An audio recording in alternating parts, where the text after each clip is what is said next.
Salve, citizens, and welcome to the end. The end of Rome, anyway. This is the last screencast in our studies of ancient Rome, and what better way to end it than with the fall of the Roman Empire? So that will be the topic of today's session, the decline and the fall of the Roman Empire. But how does the greatest and most influential empire in the ancient world meet its end? Well, that's what we'll look at here today. And really what it comes down to is three main factors that lead to the decline and fall of the Roman Empire. And we'll start by listing off those three factors. Then what we'll do is we'll go into detail on each of those three factors. We'll look at what entails that particular factor that led to the fall of Rome, and then figure out how that factor contributes to Rome's decline and fall. And we'll start with political instability. We'll see how the empire became politically unstable and how this led to Roman decline. And then we'll see Rome's economic decline, what brought about Rome's economic problems, and how did those problems further contribute to the fall of Rome. And then finally, the straw that breaks the camel's back, barbarian invasions. Germanic barbarians from outside the borders of the Roman Empire began invading into Rome in the 300s AD. We'll see who these Germanic groups were and how they contributed to the final fall of Rome. Thus, without further ado, let's go ahead and begin. So around 200 AD, the Roman Empire begins a slow decline that will culminate in the empire's fall almost 3 centuries later. But there is not one specific event that you can point to and say, aha, that's it. That's when Rome fell, or because that one thing happened, that's why Rome fell. Instead, the fall of Rome is a slow burn. Okay, it's a complex interaction of multitude of events that come together that cause Rome to not fall in an instant, but instead to slowly crumble over a long period of time. And the decline and eventual fall of Rome can be attributed to three main factors: the political instability of the empire, the economic decline of the empire, and then of course the previously mentioned Germanic barbarian invasions. And we'll begin with political instability, because that's really where the whole thing starts. In 180 AD, Marcus Aurelius, the last of the good emperors, dies. And this is the point at which historians typically say the Pax Romana came to an end, with the death of Marcus Aurelius. Well, when Marcus Aurelius dies, his son, Commodus, becomes the new emperor. And whereas the good emperors were characterized by their wisdom, their administrative skill, their commitment to the good of Rome rather than themselves, Commodus is not like this. Commodus does not fit the mold of a good emperor, but instead is more like one of the Julio Claudians. And his reign as emperor over 12 years is characterized by moral and political corruption, acts of violence and depravity very similar to those of the Julio Claudians. Like the Julio Claudians, Commodus spends a lot of the empire's money on himself. Commodus spends huge amounts of the empire's money on his own personal pleasures of gladiator fighting and chariot racing, and he quite literally caused the Roman treasury to go completely bankrupt during his time in power. He even liked to fight in the arena himself, having taken part in no fewer than 800 gladiator battles on his own. Of course, all of them were fixed. That's why he never lost. He kind of fancied himself as Hercules, the old Greek mythic hero. He would dress up as Hercules to fight in the arena, and he also had this tendency of dressing as Hercules and riding a chariot through the city streets of Rome and bashing people on the head arbitrarily with his mythic, quote, club of Hercules. Sounds like a really good guy. Well, later on, the Praetorian Guard, those are the personal bodyguards of the emperor, along with Commodus' own sister and one of his mistresses, plotted to murder him. They carried it out by poisoning his dinner one night. Well, after Commodus' death in 192 AD, the ensuing years between 192 and 284 are ones of almost constant civil war and turmoil, as rival generals continually fight each other for power over and over and over again, and emperors are regularly deposed or murdered. During this 92-year period of time, Rome goes through 28 different emperors. Think about that. Rome hasn't had 28 different emperors up to this point in its history. And over the next 92 years, they're going to go through 28 emperors. And there are a few years in there where they will go through 3 and 4 emperors in a year. This political instability, constant civil war, the prevention of a single stable government from being in control will lead to the economic decline of the Roman Empire. And so these years of constant civil war, years of turmoil, they disrupt the economy. They disrupt travel, they disrupt trade, they disrupt economic production. And as a result, profits for all businesses in the empire really began to plunge. Incomes for average individuals living within the empire began to plunge. Warfare, constant as it is, destroys farmland. Less farmland means less food.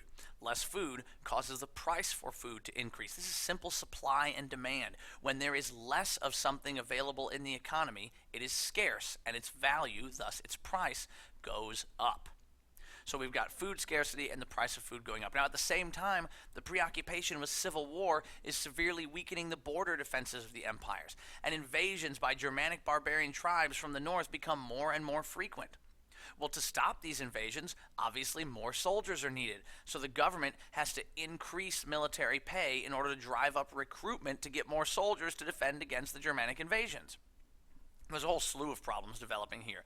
And so in an attempt to stop the increase in food prices, in an attempt to stop the fall of incomes, and to continue paying the legionnaires so more of them will join the military, the government comes up with an incredibly clever plan of minting more coins. Yes, that's the answer, because that has never, ever gone wrong in history, that making more money causes problems. Yeah, of course, I'm alluding to the truth here. Minting more coins turns out to be a huge, huge mistake on the part of the Roman government. Because you see, in minting more coins and forcing more money into circulation, the value of those coins is driven down. Again, it is simple supply and demand. When there is less of something in the economy, it is scarce, its value goes up. I don't care if it's wheat, I don't care if it's video games, I don't care if it's actual money. When there's less of it, the value goes up. When there's more of something in the economy, when the economy and the market is inundated with a certain item, its value goes down. And so since the Roman government is pushing more money into circulation, the value of that money is driven down. Well, now, because money is worth less than it was before, merchants have to raise their prices in order to keep making the same profits they were making before. So the government's policies, in an attempt to fix Rome's problems, have instead created more problems. They've created a situation in which the prices for goods have gone up dramatically because the value of money has gone down dramatically. This economic phenomenon, where you see an increase in prices because of a decrease in the value of money, is something called inflation. And so Rome desperately needs to maintain an adequately sized army to continue to stop the Germanic invasions. But with the severe inflation that we just mentioned, the only way to keep an army intact was to continuously raise soldiers' pay. Because remember, with inflation, the money is worth less and less and less than it was before. So you have to keep raising the soldiers' pay relative to inflation to get people to join the army. But to increase the pay of soldiers, Rome now needs to increase its revenue. For a government, revenue is your income. It's the money you get. Well, how does a government get revenue? From taxes. So to increase its revenues, the Roman government begins raising taxes, specifically on landowners. Who are landowners? Generally farmers. So now farmers are forced to pay extremely high taxes throughout the Roman Empire. And I mean, quite frankly, when you're taxed more heavily on something, it bites into your income.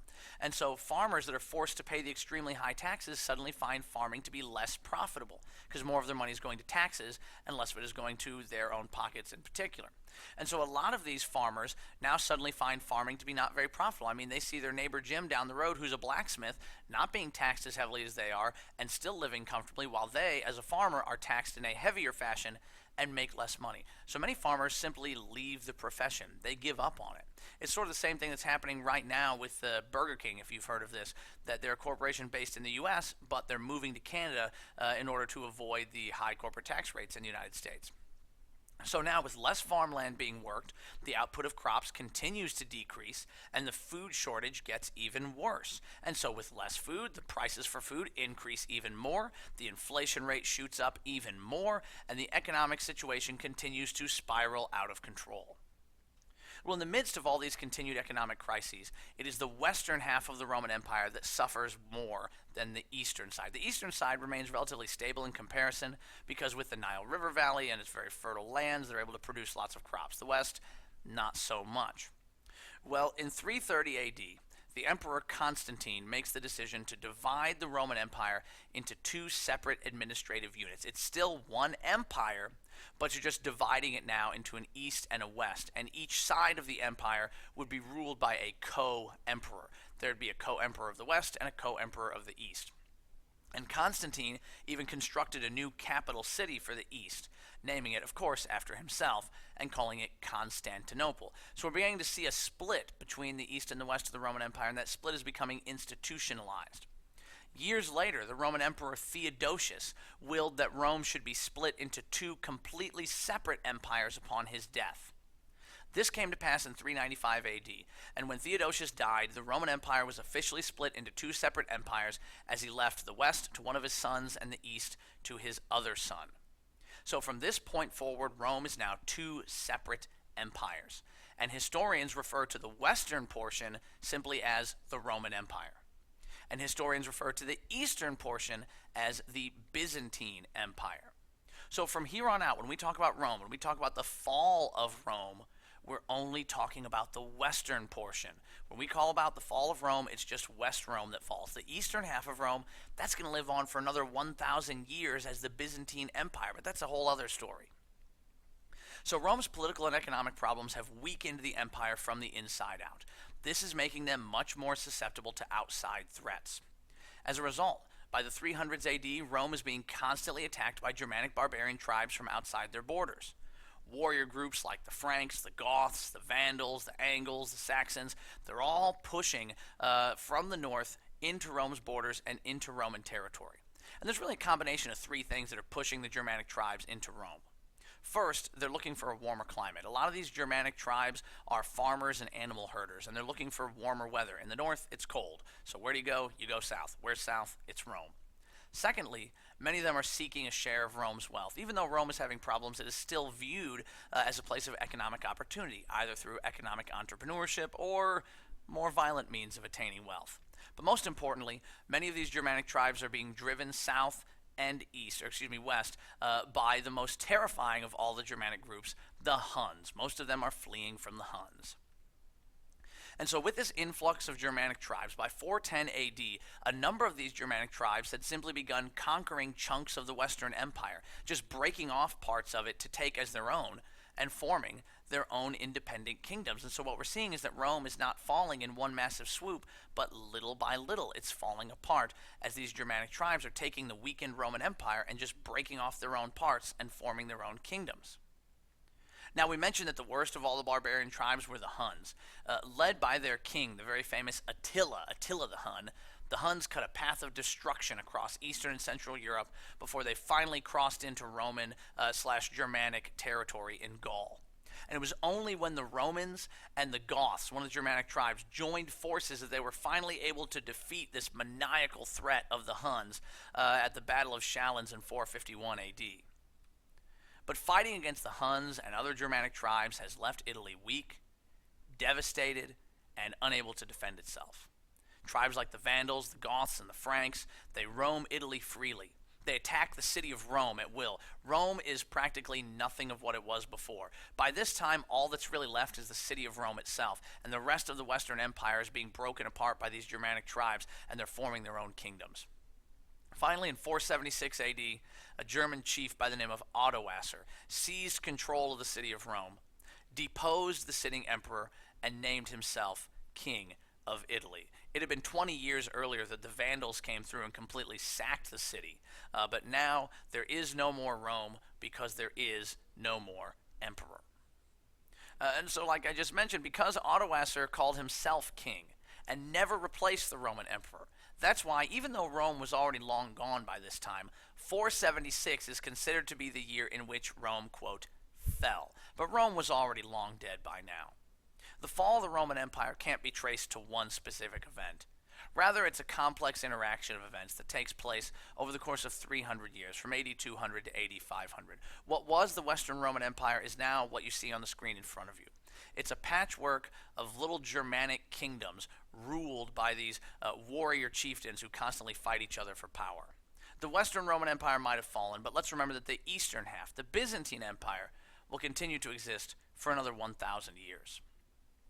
So we've seen the greatest empire of the ancient world fall, and we looked at each of the three factors that led to its decline: political instability, economic problems, and finally the Germanic barbarian invasions. All things that had a beginning had an end, and so too is the case with Rome. So pay attention to these essential questions and be ready to talk about them the next time we meet. And until that time, as always, I bid you farewell.